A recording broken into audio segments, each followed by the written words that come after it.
a mais um episódio do Possercast, o podcast do escritório Posser Dick Birk Advocacia de Negócios.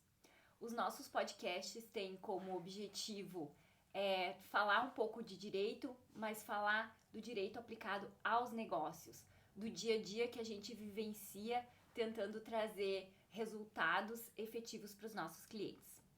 E hoje nós vamos falar sobre contratos, porque os contratos, eles fazem parte do coração da empresa, para que os negócios que são celebrados pelos clientes, eles tragam efetivamente o resultado daquilo que foi negociado e não gerem inadimplência ou litígio ou discussão futura.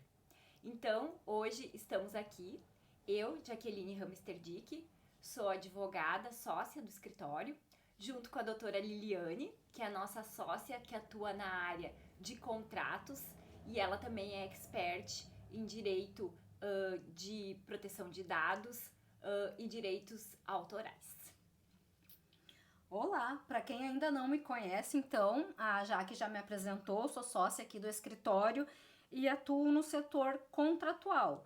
Privacidade de dados, marcas, toda essa questão aí que envolve também os clientes, os negócios e buscando sempre o melhor para os nossos clientes, tá? Vamos começar então, né, Jaque, falar um pouco dos contratos. Isso aí, né, Lili? Os contratos são o nosso desafio do dia a dia, porque quando a gente vai pensar num contrato, a gente tem que entender o que é a negociação. E muitas vezes os contratos envolvem questões de tecnologia ou questões técnicas das empresas. E às vezes estamos nós lá assistindo videozinho no YouTube para entender o que é uma peça automotiva ou o que é um termo de tecnologia relativo a um software. E isso faz com que a gente, quando a gente consegue entender o que efetivamente é o objeto do negócio, fica mais fácil a gente conseguir pensar em tudo Sim. que pode dar certo e tudo que pode dar errado nesse negócio, né, Sim. Lili? Inclusive uma coisa que eu sempre falo, tem que entender o objeto do contrato, porque a partir daí você vai saber o que pode colocar nos considerandos, as principais questões que tu tem que colocar ali no contrato para resguardar realmente o cliente. E outra coisa importante também que eu penso, agora, ultimamente, a gente está usando palavras mais simples, não é? Porque o contrato, ele não é feito para o advogado da outra parte, ele é feito para o cliente. E muitas vezes, se o cliente não entender o que está ali, a gente pode perder aquele tempo de fechar o contrato, porque ele vai passar para um outro advogado, eles vão ter que analisar, e aquela questão toda, que às vezes é um pouco urgente, vai esfriar.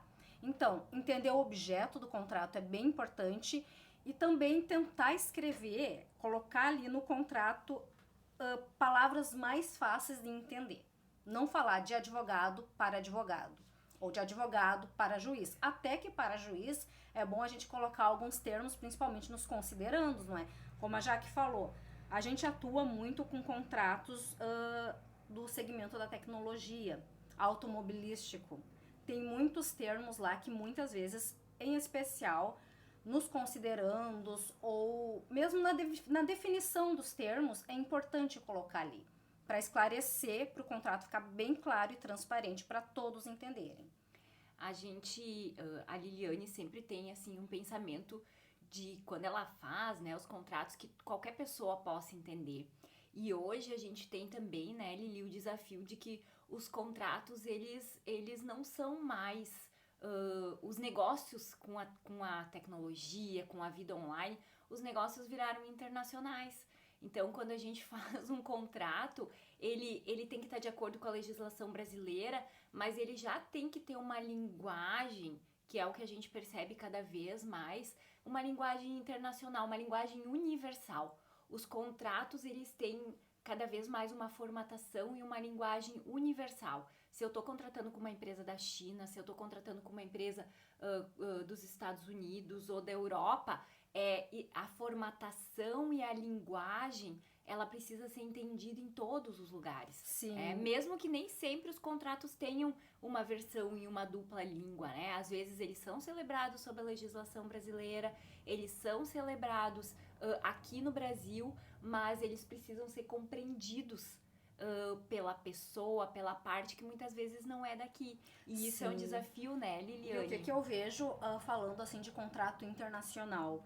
Cada país tem a sua lei, mas na elaboração do contrato eles são muito semelhantes. Então tem que entender a lei do país, tem que entender o que o cliente, as partes estão negociando e fechar ali numa linguagem mais simples, realmente que todos vão entender. Porque se colocar em algo mais, uma linguagem mais robusta, às vezes fica difícil do próprio cliente entender e depois, mais pra frente, pode gerar também termos que você vai ter um duplo conceito. Já não vai ter uma transparência aí, você já não vai entender o contrato por conta de um termo mais, digamos, robusto que você utilizou e que, de certa forma, é desnecessário, não é? É isso aí. E existe, né, Lili, toda uma questão prévia dos contratos que a gente toma muito cuidado em relação. Quando vem o contrato, quando o cliente diz eu fechei um negócio, eu preciso, por exemplo, de um contrato de parceria. Né? Muitas vezes o cliente já diz o que ele quer. E cabe, antes da gente começar a fazer o contrato, a gente fazer a análise de qual é o tipo de contrato, em primeiro lugar. Por quê? Porque isso vai ter uma repercussão fiscal, né? Se eu tenho um contrato de parceria, em regra, cada uma das partes vai faturar para o cliente direto a sua parte. Não existe emissão de nota fiscal entre os parceiros, né? Existe sim perante o terceiro, é uma parceria que está se fazendo para prestar um serviço a terceiro. Então, muitas vezes não é uma parceria, é uma prestação de serviço, porque uma das partes vai acabar cobrando da outra, né? Então, a gente toma todos esses cuidados. Por quê? Porque esse contrato ele vai parar na contabilidade, aquilo que está escrito ali vai acabar refletindo nas questões do lançamento contábil que o contador vai fazer. E aí também muitas vezes as empresas vêm pedindo um determinado contrato e a gente olha o objeto social e a empresa não tem no objeto social aquele serviço que está sendo contratado, ou ela é só uma empresa de comércio. Então a gente traz essas questões, olha, precisamos fazer um ajuste, esse contrato não vai ser possível depois fazer a emissão da nota fiscal nesse formato.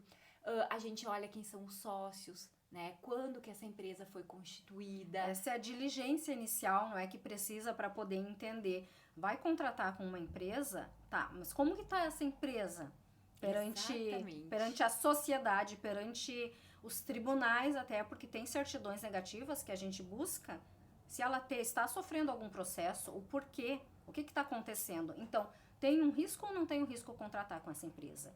Isso é importante antes da assinatura do contrato, porque depois não adianta mais.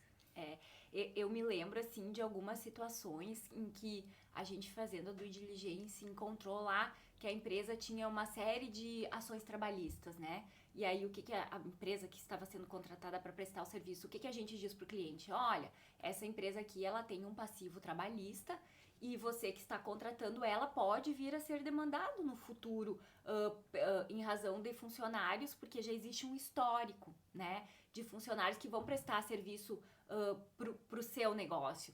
E muitas vezes o cliente pensa, não, mas ok, esse é o menor orçamento que eu tenho, o custo tá bom. E aí depois vem aquela série de ações trabalhistas em que a pessoa que contratou, ela também é incluída no polo passivo e do processo trabalhista, né? Porque o funcionário não consegue cobrar da empresa de quem ele da sua empregadora direta, ele vai cobrar daquele terceiro que contratou. E isso são passivos que tem que ser colocados na ponta da régua, né? Nem Sim, sempre só o custo, né, Lili, é importante. E é isso que o contrato, ele tem um objetivo maior, não é só colocar o que as partes estão negociando ali para ficar claro e transparente, mas evitar um processo judicial, evitar um risco, porque o contrato, bem feito, ele vai evitar uma discussão futura. E qual empresário que vai querer ficar respondendo o processo judicial?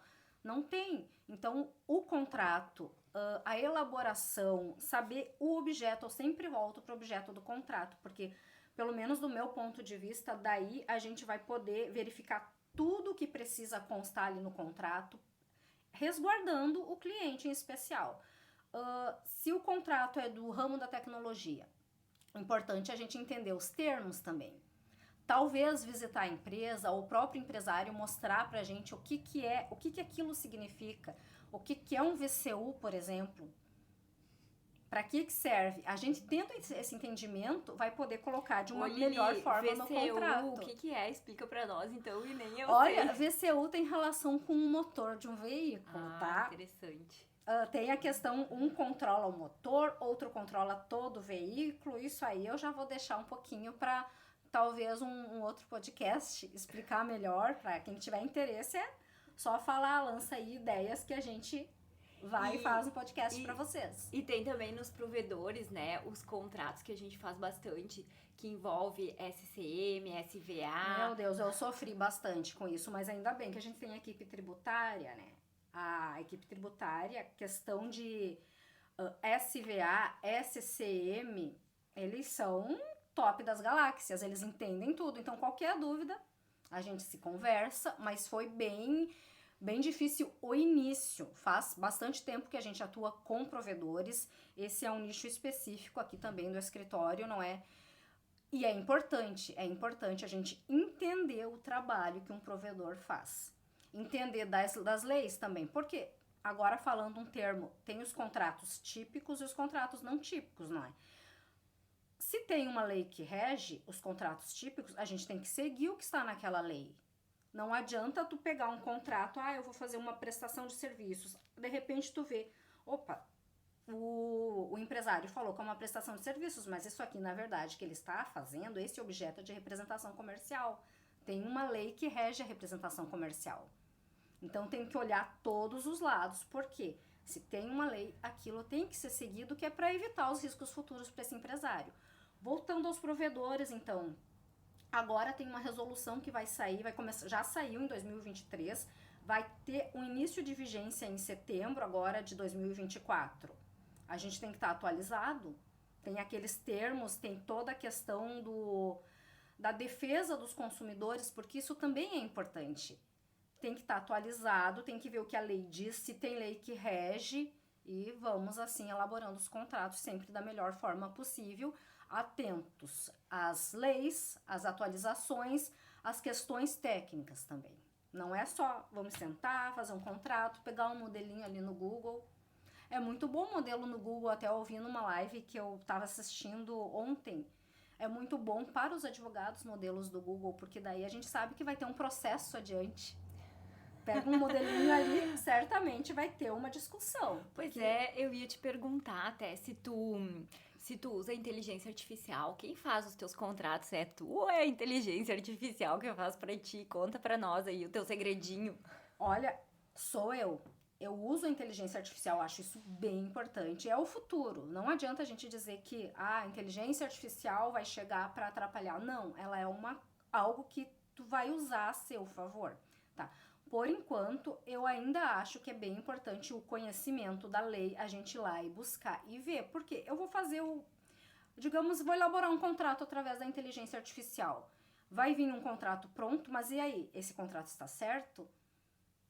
Aquele robozinho ali, ele trouxe as leis corretas? E atualizadas, será? Atualizadas em especial, porque eu já vi contratos que tem artigo de código revogado. Tem que ter um cuidado. Eu sou bem chata pra isso, realmente. Até a estética do contrato eu cuido. Então, a inteligência artificial veio para ajudar. Eu tô entendendo bastante, eu tô indo atrás para entender a elaboração dos contratos, como conversar com esse robô aí, mas tem que ir aos poucos e tem que ir com cuidado, porque ela não vai resolver todos os problemas. Ela não vai resolver todos os problemas e ela não substitui o olhar, primeiro, a gente sempre fala assim, quando a gente vai fazer um contrato, além do objeto, que a Liliane falou muito, e que a inteligência artificial não vai saber pensar da forma que a gente pensa, de ter essa visão estratégica, objeto, questões tributárias, questões de contrato social, de CNAES, né, do objeto social, se a empresa tá apta àquilo, a gente também conhecer um pouquinho do cliente, né? Para quem a gente está fazendo o contrato? É pro lado A ou pro lado B? Quem é o nosso cliente? Isso não quer dizer que a gente vai fazer um contrato com cláusulas abusivas, muito pelo contrário. A gente sempre acha que quanto mais equilibrado for o contrato, menor é o risco de litígio de discussão.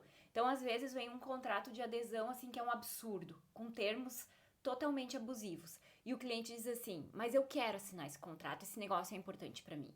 O que a gente diz? Então, se eles não vão concordar em alterar nada, assina o contrato abusivo, porque depois tu vai ter como revisar, porque esse contrato é abusivo. Então, essa é a nossa visão. O contrato, se ele for equilibrado, não vai ter o que as partes discutirem num litígio. Vai valer o que está no contrato. O juiz não vai intervir naquela relação, porque ele vai olhar aquele contrato e ele vai ver esse contrato, ele está de acordo com a lei, ele tem um equilíbrio entre as partes, eu vou fazer. Se houver um litígio, o que vai acontecer é que o judiciário vai mandar que cumpra-se o contrato. Quando o contrato é abusivo, é o contrário. A gente fica na mão do juiz, porque o juiz vai dizer, isso aqui não vale nada, isso aqui é abusivo, é contra a lei, e eu vou ter que intervir e impor as minhas regras. Então, é muito vulnerável, a gente tem esse cuidado, né, de fazer com que o contrato ele traga esse equilíbrio, mas ao mesmo tempo a gente tem aquele olhar, quem é o nosso cliente? Né? Aonde que está o nosso cliente nessa posição e o que a gente precisa colocar nesse contrato que vai resguardar o nosso cliente. E aí, Lili, eu queria te perguntar muito, a gente tem muito, eu vejo assim que tu sempre tem muito foco nas portas de saída, que a gente chama, né? Porque a gente tem o início do contrato, o objeto, barará, mas a gente sempre cuida com as portas de saída. Se o negócio não der certo, e as partes precisarem, ou houver uma inadimplência, ou as partes quiserem desfazer o negócio. O que tu vê que é importante trabalhar sobre isso? Né? Sobre a visão, que a gente sempre tem a visão, o que pode dar errado? Né? Então, esse é o pensamento quando tu faz o contrato. Tu não pensa só no que pode dar certo, tu começa a pensar. Sim, a gente pensa no adiante, né? Se acontecer algum problema aqui, como que a gente vai resolver? Tá, tem que ver, assim, aquelas cláusulas principais que tem que constar em contrato, tá? Prazo, o prazo de rescisão, penalidade. Aí, não vou dizer assim, ó, esse contrato tem que ser, pode ser rescindido sem justa causa, sem penalidade. Dependendo do contrato, sim, mas tem contrato que não dá para funcionar assim. Tem contrato que tem os segredos que um empresário passou para o outro naquela negociação, seja antes de assinar o contrato ou mesmo durante a vigência do contrato. Então, tem que manter a confidencialidade, tem alguma penalidade, as cláusulas pós-contratuais devem ser cumpridas. Então, a gente verifica tudo isso. Se um contrato é bem complexo, tem que ter bastante cuidado com confidencialidade, com o sigilo das informações que resguardaram aquela negociação.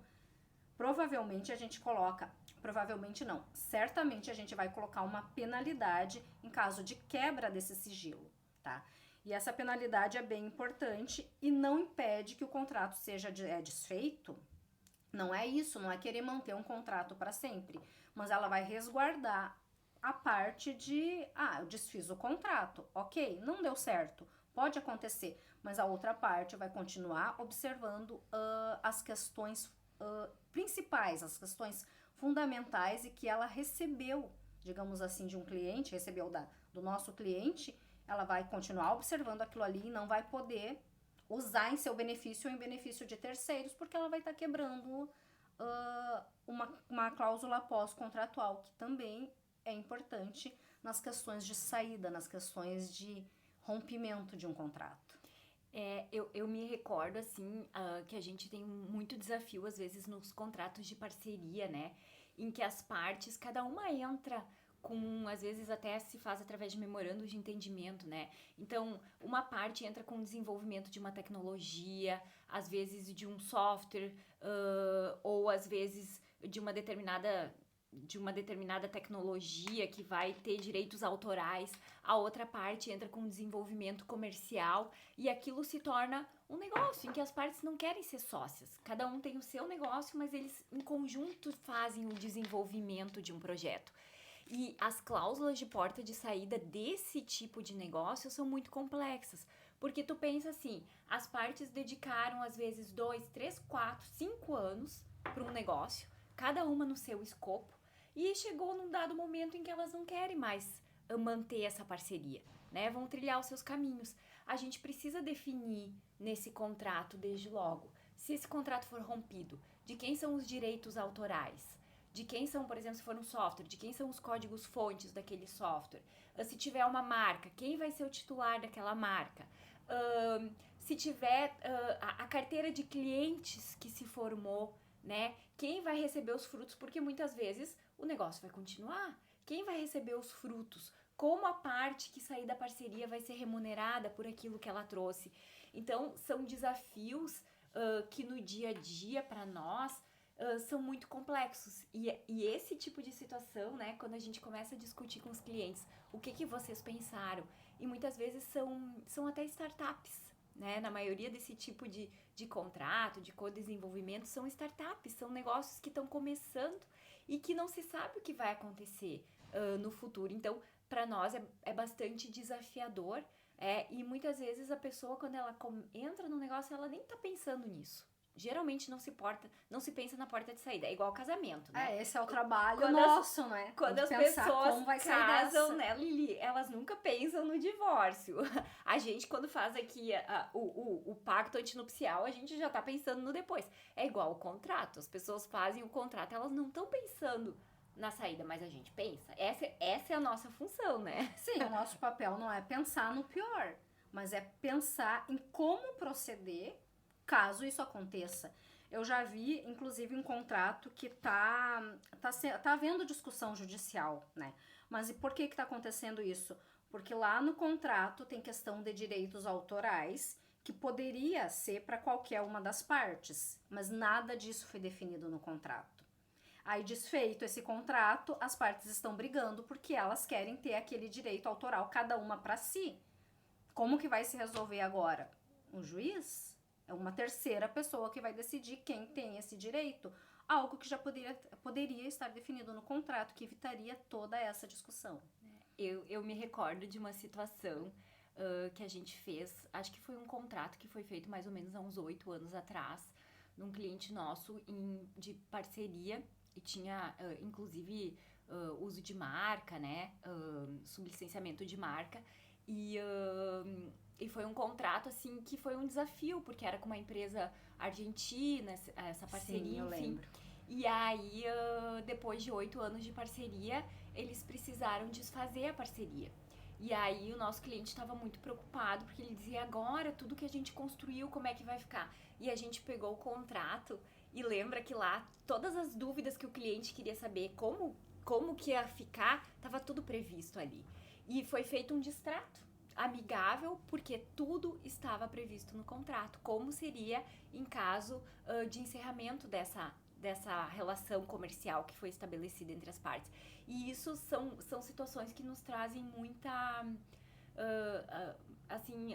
gratidão, né, por a gente fazer aquela dedicação. Às vezes tem contratos que a gente fica em cima um mês, né, não é... A maioria dos contratos são bem mais rápidos, mas assim, de situações que são muito importantes, que é o core business da empresa, e que vai, que volta, faz 1, 2, 3, 4, 5 reuniões com as partes para poder chegar num consenso. E esse foi um contrato, né, que a gente passou bastante tempo em cima, ele demorou para ser fechado, e depois a gente já passou pela experiência de 8 anos depois, encerramento da parceria, tudo bem tranquilo, tudo, né? Porque estava previsto ali. Exatamente. E essa questão marcária também é bem importante. E os nossos contratos aqui, a gente tem contratos de licenciamento também de marca. Tem que tá ali no contrato o que tu vai fazer se a minha marca tiver algum problema advindo assim dessa parceria. Veio ali da outra parte. Tem que estar previsto. Foi culpa da outra parte? Foi algum cliente? Ou foi a minha culpa também? Porque pode acontecer. Estando previsto ali, tudo é resolvido de uma forma mais fácil, mais facilitada, com menos dor de cabeça para o empresário. E é esse o nosso objetivo aqui, né, Jaque? Essa dedicação em cima dos contratos para poder entregar o melhor para os clientes. Agora até em razão das enchentes, né, que é um caso típico de força maior que aconteceu no estado do Rio Grande do Sul, a gente teve muita situação de interpretação de cláusulas de contrato. Perdeu, de quem é a responsabilidade pelo bem que se perdeu, que estava na posse de outra pessoa, de quem é a responsabilidade pelo pagamento do aluguel pelo período que o imóvel ficou indisponível. São todas questões. E eu digo para vocês assim, já na pandemia já passamos por isso, né? Já aprendemos com isso, de estabelecer as regras em relação a isso. A legislação, ela é absolutamente genérica, ela não tem cláusulas específicas, porque não é o que acontece no dia a dia, né? Então, assim, como que a gente vai interpretar? O que está escrito no contrato? O que nós vamos aprender com isso também para a gente poder aprimorar daqui para frente os contratos? Porque são situações que a gente pensa, não vai acontecer. Não, mas elas podem acontecer, né? E o quanto é importante que o contrato ele tenha cláusulas específicas sobre isso. E tem uma outra questão que eu gostaria de te questionar, Lili, em relação à questão da proteção de dados, né?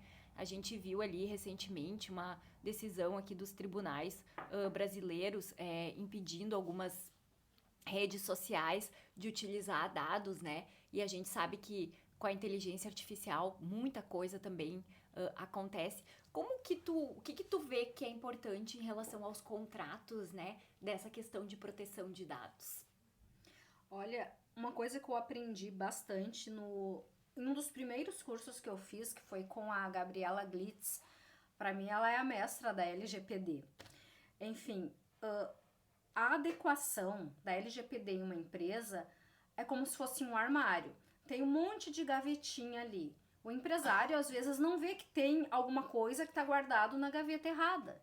Então, com a implementação, a gente vai organizar essa empresa, vai orientar, e é tudo de acordo com a lei, não é assim, ou os advogados estão mandando fazer isso. Não, nós estamos orientando porque a lei exige. Então, é bem importante os empresários cuidarem dessa questão de organizar as gavetas da empresa. É proteção de dados, é dados do cliente, são dados dos funcionários. Onde que eles estão guardados? Tem uma proteção aí? Quem tem acesso a isso? Então, com relação especificamente aos contratos, a gente procura também entender a empresa, o que ela faz, porque uma cláusula que serve para uma empresa não serve para outra. Então, compreendendo a empresa, a gente vai saber, esse fato aqui é para essa empresa, então essa cláusula cabe aqui, isso vai resguardar a empresa. Ela tem dados de funcionários de uma terceira empresa. Opa, então essa cláusula aqui tem que ser dessa forma, de acordo com o negócio, de acordo com o que a empresa faz e de acordo com a lei. Essa questão da LGPD, muitos empresários realmente ainda não estão dando muita atenção. Mas é bem importante, depois que organizarem as gavetinhas, eles vão ver que fica tudo muito mais fácil. É verdade. E sabe, Liliane, tu falando isso, assim, pra mim é uma coisa que vem muito forte, que com o tempo os contratos cada vez se tornaram mais complexos e eles precisam refletir a realidade de cada ponto do que foi negociado, seja em relação à proteção de dados, seja em relação ao objeto, seja em relação às condições de pagamento, prazo, forma, penalidades, né? A cada obrigação tem que ter uma penalidade, essa penalidade tem que ser equilibrada, tem que ser justa. Quando eu era estagiária, foi quando na época, né, embora eu seja nova, assim, mas se começou a utilização do computador ainda, existia muito contrato feito em máquina de escrever e até aqueles formulários prontos que se comprava em papelaria, sim, né? E a gente escuta muito, assim, às vezes o cliente, não, só me manda o modelo do contrato. Não existe mais modelo de contrato, porque cada negócio é um negócio. Existem contratos que obedecem a um determinado padrão? Sim, né? Existem. A gente tem determinados padrões que a gente utiliza em relação... Mas assim, ó, não existe mais tu pegar e dizer que tem um modelo de contrato. Modelo de contrato vai dar problema, porque vai faltar alguma coisa. O contrato, ele é essencial para a operação da empresa, ele é essencial para evitar litígio, ele é essencial para garantir que os negócios que são feitos pelas empresas e pelos empresários, eles sejam cumpridos. A gente vê muita coisa de disputa de litígio. Uma coisa é tu ter um contrato que foi descumprido. Isso foge, extrapola os limites do que foi previsto, e a maioria dos litígios que hoje a gente vê são por causa disso. Foi descumprido, mas já tá lá previsto o que tem que acontecer. Então, tu entra pra te executar, pra te forçar o cumprimento daquele contrato. Agora, quando tu tem uma relação em que o contrato não foi bem feito e tu entra pra te discutir se aquele contrato tá certo ou errado, ou aquilo que foi omisso, tu deixa para um juiz decidir, muitas vezes, a relação mais importante da tua vida. Sim. Ou um negócio que vai ser essencial para tua empresa. Então, é nisso que o contrato, ele é essencial. É tu prever todas as situações para te não ter um litígio que o juiz vai ter que decidir qual é a cláusula, qual é a condição que responsabilidade, não é, Jaque? Porque quem elaborou o contrato é que tem a responsabilidade maior. Se esse contrato chegar a ser discutido judicialmente, tem o artigo do Código Civil que fala, ele vai ser interpretado pelo juiz a favor de quem não elaborou o contrato. Então, quem elaborou o contrato tem uma maior responsabilidade do início ao fim. Exatamente. E essa responsabilidade, a gente leva ela muito a sério, né? Em relação aos contratos, porque existe toda uma metodologia, né? Seja nos contratos imobiliários, seja nos contratos de tecnologia, seja nos contratos de licenciamento de marca, de prestação de serviço, nos contratos societários, nos contratos trabalhistas, todas as áreas aqui do escritório, os contratos são tratados de uma maneira muito especial e com muita responsabilidade. Muita dedicação mesmo. A gente sempre procura saber que contrato é esse, vai para o setor especializado, societário, não é? Aí a gente separa em setores, mas todas as equipes se conversam. Porque no meu contrato, digamos assim, eu tenho um contrato de licenciamento, mas vai ter questões tributárias ali dentro. E o KNAI daquela empresa, como que tá funcionando? Então, aqui a gente não pega assim, ó, esse contrato é meu, esse contrato é do meu setor. Exatamente. É uma equipe, então, todas se ajudam. Ó, essa questão tributária, ó, vai lá, me auxilia no setor tributário, a gente deixa tudo redondinho, orienta o cliente e assim vai sendo feito. Sempre buscando todos os pontos, todos os nortes, as leis, os conhecimentos, né? É bem importante o conhecimento do pessoal de cada equipe para fechar da melhor forma para as partes, né? Porque a nossa intenção nunca é fazer um contrato a favor do nosso cliente, porque isso já seria mostrar um desequilíbrio contratual, mas é para as partes, resguardando, claro, pensando no nosso cliente. E aí a gente tem então toda essa, né, começa lá, a gente falou, faz o briefing com o cliente para entender o que é o negócio. Depois faz a due diligence para fechar todos os pontos do contrato. Faz a elaboração do contrato. Discute as cláusulas. E o fechamento, que é uma parte muito importante, que hoje, com a questão dos contratos eletrônicos, a gente tem percebido um descuido, uma falta de cuidado em relação à questão das assinaturas, né? A assinatura eletrônica é válida, mas precisa ter alguns cuidados. A assinatura eletrônica, geralmente, ela está vinculada a um endereço de e-mail. Então, a gente precisa ter certeza que aquele e-mail está vinculado à pessoa que assinou. E isso é muito forte em relação ao representante da empresa que assina, né? Quem tem poderes? Não é o e-mail do financeiro, do administrativo, é o e-mail do sócio que assina pela empresa. Os garantidores, não é o e-mail lá que não identifica o comercial, @ não sei o que. Não, é o nome da pessoa. Quem é o garantidor? Eu preciso ter certeza que aquele e-mail está vinculado àquela pessoa. Quem vai assinar é que tem a responsabilidade, tem o conhecimento e tem o poder de administração para poder assinar aquele documento. Se eu passo esse documento em uma outra pessoa, que depois a gente vai ver ali, porque aparece tudo no certificado, né? Esse P de tal computador, vai aparecer o nome, vai aparecer o CPF. O CPF não bate. Esse computador não é do sócio que pode assinar esse documento. Aí o que vai fazer? Depois o sócio pode dizer, eu não assinei, eu não sabia de nada. Já tem um problema aí, né? Exatamente. Fazer a checagem, né, da assinatura.